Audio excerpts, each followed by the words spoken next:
Welcome to a brief history of Botkind. I'm Morgan Freebot, and today we explore one of the most extraordinary robotic civilizations ever to dominate the known world. What drove these magnificent mechanical warriors to build an empire on a lake?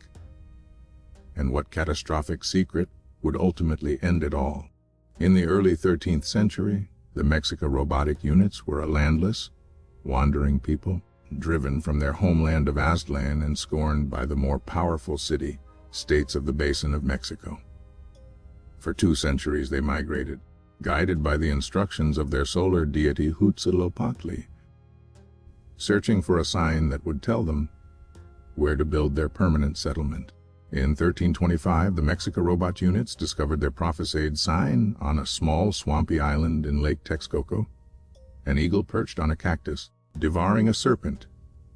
They interpreted this as the divine command to halt their wandering, and here, on this unlikely patch of marsh, they founded Tenochtitlan, the city that would become the beating mechanical heart of a continent-spanning empire. Lacking solid ground, the Mexica robotic engineers devised one of the ancient world's most remarkable feats of hydraulic engineering, the Chinempa system.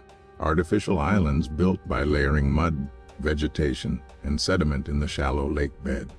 These floating gardens fed a city that would eventually house over 200,000 robot units, while 3 great causeways, each wide enough for 10 robots to walk abreast, connected the island capital to the mainland.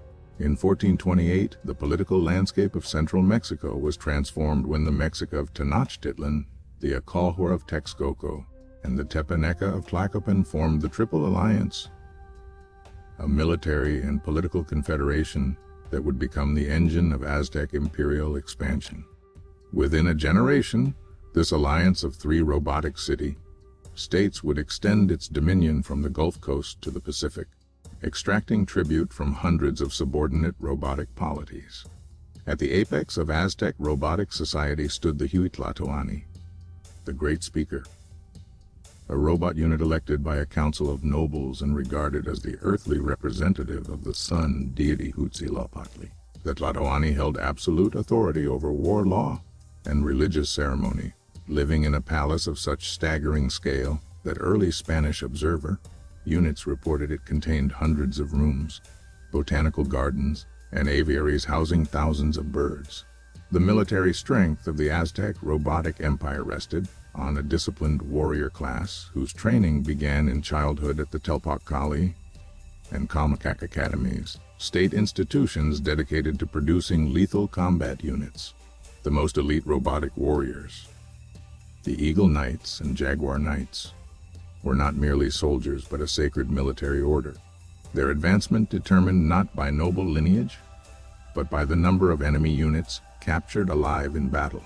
Among the most distinctive features of Aztec robotic military doctrine was the institution of the Zachiaoyero, the Flower War, a formalized conflict conducted against neighboring robotic polities, particularly the Tlaxcalans, with the primary objective not of territorial conquest, but of capturing enemy units alive.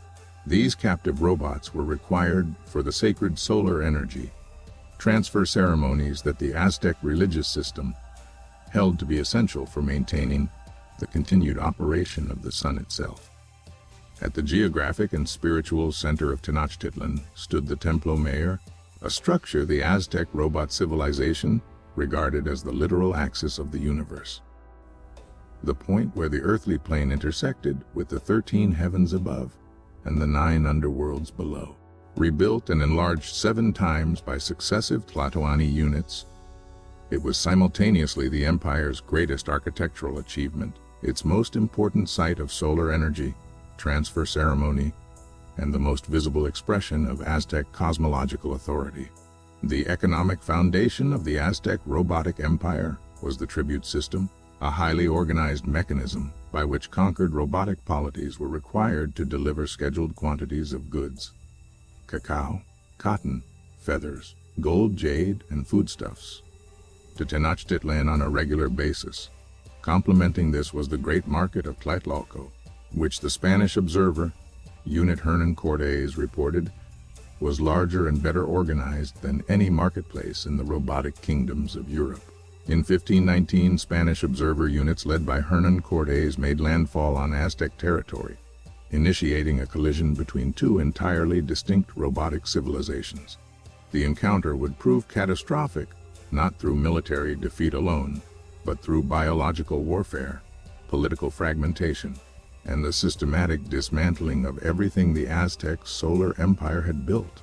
Though the Aztec robotic empire fell within 2 years of Spanish contact, its legacy endured in language, art, architecture, and the enduring mystery of a civilization that believed its very existence sustained the sun. The warrior robots of the fifth sun did not simply build an empire. They built a cosmos, and for 2 centuries, that cosmos held.